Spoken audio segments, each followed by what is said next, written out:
Alors, il y a plusieurs Phoenix 7, bien sûr, mais la Phoenix 7 de base, disons, elle est à 449 €. Et ensuite, ça monte à 879 € pour la Phoenix 7 X Pro Saphir Solar Titane.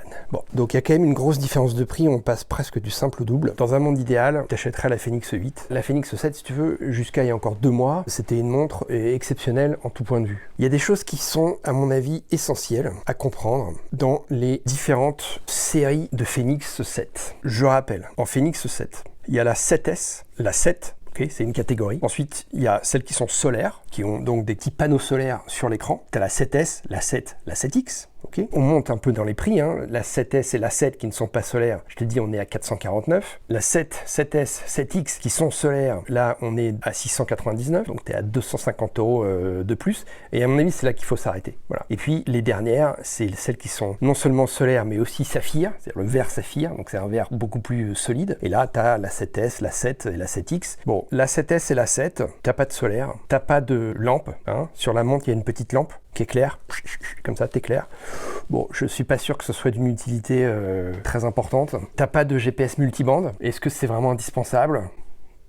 J'en suis pas sûr. C'est peut-être important. Peut-être pas indispensable, mais c'est peut-être important. Le verre saphir, pour moi, c'est pas du tout indispensable. C'est même limite pas important. Le fait d'avoir du titanium aussi sur le cadran, ça me paraît pas non plus important, si tu veux. Donc du coup, il y a 2 montres qui sortent du lot. C'est la Phoenix 7 Solar, voilà.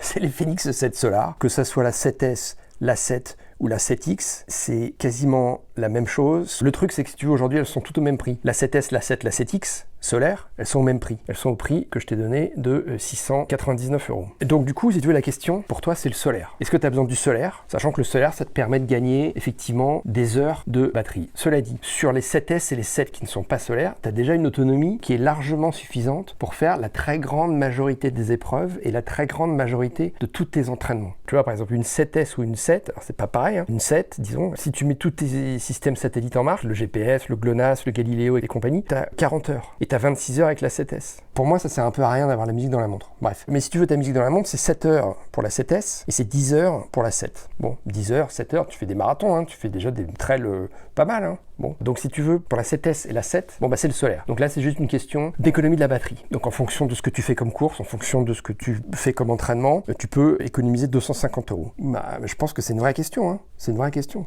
Est-ce que le solaire, pour toi, ça vaut 250 €? Voilà, ça ne sert pas à tout le monde le solaire. C'est bien, c'est un peu la frime et tout, c'est dernier cri d'avoir une montre solaire, mais est-ce que vraiment tu vas t'en servir? C'est une question à 250 €. Donc ça vaut le coup de quand même de réfléchir. Voilà. Ensuite, tu peux avoir une 7 Pro Saphir Solar, une 7S Pro Saphir Solar et même une 7X Pro Solar. Il n'y a pas de saphir. Les trois sont au même prix, c'est 699. Donc la 7S et la 7, par rapport à la 7X, qu'est-ce que tu gagnes? La 7X, sans le saphir, tu as la lampe, tu as l'éclairage. Est-ce que c'est vraiment intéressant ça? Par contre, ce que tu as sur la 7S et la 7 qui sont saphir et solar, c'est le système GPS multibande. Donc ton GPS sera meilleur, ta acquisition GPS sera meilleure, ton tracé, tout ça, ça sera meilleur. Voilà. Ça, c'est une vraie question. Ça me paraît important, ça. Plus important que la lampe et peut-être même plus important que la durée de la batterie, tu vois. Voilà. Un verre saphir. C'est le même prix, donc tant qu'à faire, pourquoi pas. Voilà. Donc la 7X, il n'y a pas de saphir, il n'y a pas de titanium, il n'y a pas de multibande. Et c'est là où va se faire la différence, si tu veux. Et puis après, la Phoenix 7 Saphir Solar 7X, c'est la plus chère de toutes. Et celle-là, elle est à 879 €. Et là, qu'est-ce que tu as en plus? Tu as la lampe, tu as l'éclairage. On s'en fout. Voilà, entre 699 sans éclairage et 879 avec éclairage, si tu veux, moi j'ai tranché. 178 € pour l'éclairage.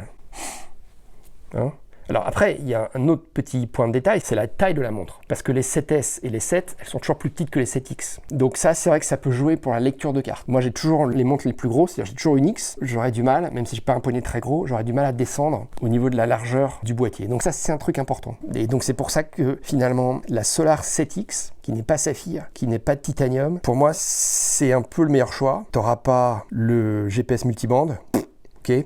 T'auras pas le saphir, t'auras pas le titanium. C'est 699. Si t'as pas besoin d'un écran aussi grand, c'est-à-dire que t'as un plus petit poignet, si les cartos, c'est pas un truc sur lequel tu te focalises absolument, comme moi, bah à ce moment-là, oui, il faut que tu prennes une 7S saphir et 7 saphir. Et il y a un tableau récapitulatif, c'est pas moi qui l'ai fait, tu vas voir, c'est très clair. Et c'est vrai que l'écran tactile, quand il est grand déjà, c'est pas évident de le faire en course ou à l'entraînement, parce que tu as toujours les doigts un peu humides, donc c'est pas génial. Mais si en plus de ça, tu as un écran qui est petit, Moi, personnellement, si tu veux, si je devais faire mon choix, si j'avais 699 €, parce que je vais pas tomber dans l'excès d'aller chercher à 879, donc je privilégierais la taille de l'écran.